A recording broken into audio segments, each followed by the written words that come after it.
Mohanavani Telugu podcast వింటున్న శ్రోతలందరికీ హృదయపూర్వక ధన్యవాదాలు. ఈ మూడవ షాట్లో అంశుమంతుడు ఎవరు, ఇతని గురించి తెలుసుకుందాము. ఇతడు అసమంజసుని పుత్రుడు, సగరుని మనుమడు.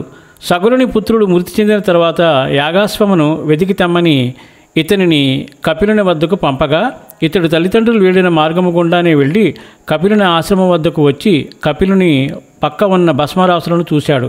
కపిలుని ప్రార్థించి భస్మరాసులను గురించి తలపెట్టక అశ్వము నిమ్మని అడుగగా కపిలుడు దయగలిగి అశ్వమును విప్పుకొని పమ్మనియు తన తండ్రులు మరణ వృత్తాంతమును సగరునకు తెలియచేయమని చెప్తాడు. అసమంతుని భక్తికి మెచ్చి కపిలుడు వరము కోరుకొమ్మనగా తండ్రులను స్వర్గము ప్రాప్తించు మార్గము తెలియచేయమన్నాడు. వారు పాపులనియు ఇంకను జన్మము లెత్తురు అనియు అంశమంతుని మనుమడు భగీరథుని వల్ల ముక్తి లభించునని చెప్తాడు.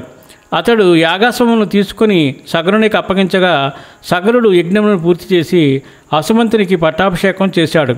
అతని కుమారుడు దిలీపుడు. రాజ్యమును దిలీపునికిచ్చి గరుత్మంతుని సలహాపై గంగను తన తండ్రుల భస్మముపై తెప్పించుటకు అడవులకు పోయి తపస్సు చేసి అది పూర్తి కాకుండానే మరణించును.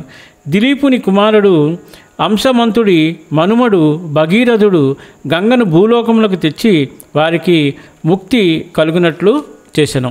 ఇది చాలామందికి ఈ క్యారెక్టర్ గురించి తెలియదు, కాబట్టి మీ ద్వారా తెలియపరిస్తే చాలా సంతోషంగా ఉంటుంది.